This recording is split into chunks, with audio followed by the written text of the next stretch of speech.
Forget the jokes about midlife crises and pinky rings. This is the C7 Corvette, the 7th generation, and more than ever, it drives that one stereotype home. This is a lot of bang for your buck. It's easy to be misled that the C7 Corvette hasn't changed too much from the C6 generation. Starting with the engine here, which retains that 6.2 liter displacement. Don't be fooled. This engine is substantially different. There's only a handful of parts carried over from the last generation. In addition to raising the power output, the Corvette team has also improved fuel economy, and they've done that by installing what they call active fuel management. We like to call it cylinder deactivation. It makes this V8 run as a 3.1 liter V4 when you're in low load cruising situations. There is another big change under the hood too, and if you look down far enough, you'll notice the steering rack. Electric power steering, big shift away from hydraulic. Everybody's doing it, Corvette has to as well. And in our drive of the car, we noticed that really good effort, not so great on the feedback, but that's kind of typical of the way these electric power steering systems are. The Corvette has a rich racing heritage, and one of the lessons learned from the C6R was the advantages of canting the radiator forward rather than backwards.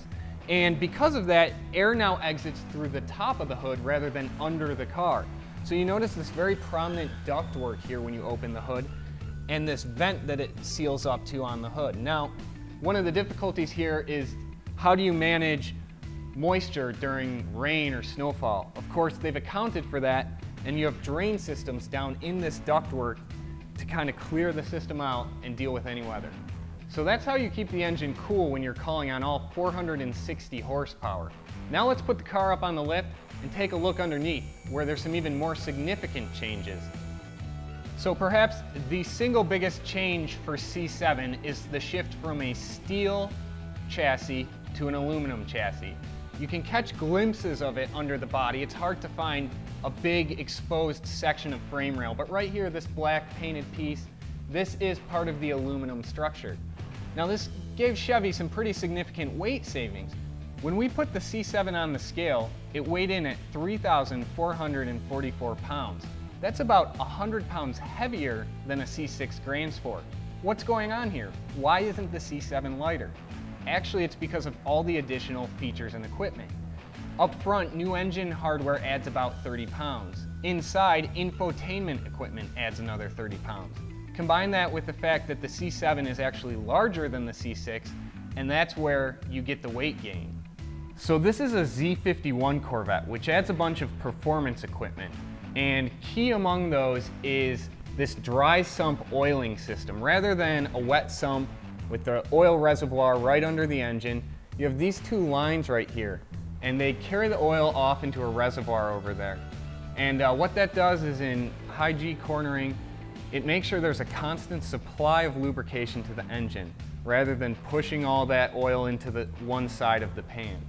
Another thing you're going to notice under here, well, you'll have a hard time noticing because it's way up there, is the torque tube in this C7 Corvette. It's now steel rather than aluminum, and the reason they've done that is because operating in V4 mode introduces some vibrations, and in order to dampen those, they've used steel. In previous videos, you guys have asked us to remove the plastic aero trays underneath the car. We'd love to do that for you, except what you see in the Corvette is what you get. These aren't just aero panels, this is actually the floor panel, and it's a composite. In the C6, there was balsa wood sandwiched in there for insulation and stiffness. They've now switched to a foam, which actually makes it lighter and helps with sound insulation. You're going to notice here on the transmission tunnel, this is an aluminum stiffening brace. Along with the other reinforcements in the chassis, the C7 Corvette is now 60% stiffer than the C6.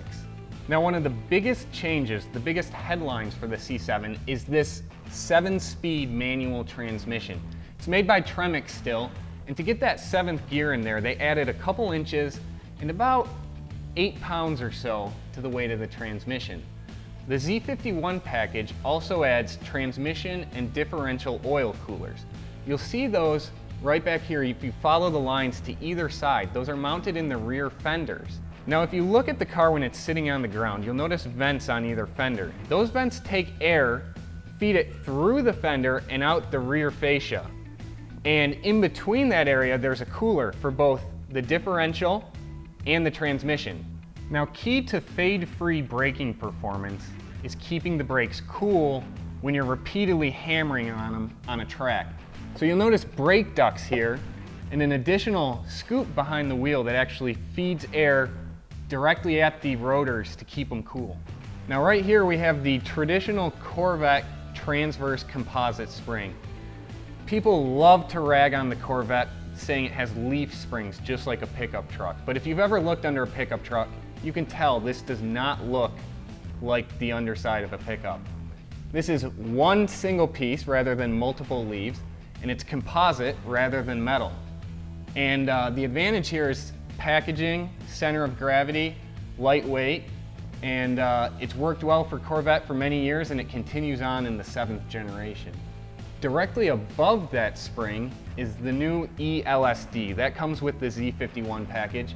That's an electronically controlled limited slip differential.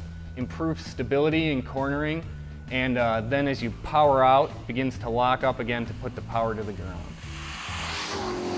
Another option independent of the Z51 package are these MR dampers. They have magnetic fluid inside of them. And by changing the magnetic field, you can change how viscous that fluid is, effectively changing the damping rate. And it really goes a long ways to making the Corvette ride smoothly on beat up roads and yet really control body motion when you're hammering it on a track. The dual mode exhaust has become a signature on the Corvette. It just makes this car sound so mean. For exhaust tips, these outer two have butterfly valves inside. When that valve is open, and you get a much more aggressive sound. The Z51 package upsizes the wheels, front and rear, from 18 and 19 inches to 19 and 20 inches. But whether you get a base Corvette or one of these well-equipped versions, you always get Michelin Pilot Super Sport tires. And these go a long way to making the Corvette handle how it does. On the skid pad, we saw 1.08 G of lateral grip. Incredible. In our testing, the C7 Corvette came to a stop from 70 miles per hour in 146 fade-free feet. Over and over and over again, we got consistent stopping distances. Now in that time, the pedal did get a bit softer, but we never saw any significant increase in stopping distances. In fact, our shortest stop was the final stop. Take a look at the hardware here. On the Z51 package, you have a larger rotor, but no matter how your Corvette is spec'd, there's always 4-piston fixed calipers up front. So that's the C7. As you can see, there's a lot of tradition in this car, and that's what makes it a Corvette. But they've also put a lot of new technology in it that makes it even better than the C6 that came before it. We can't wait to see what they do with the true performance variations in the near future.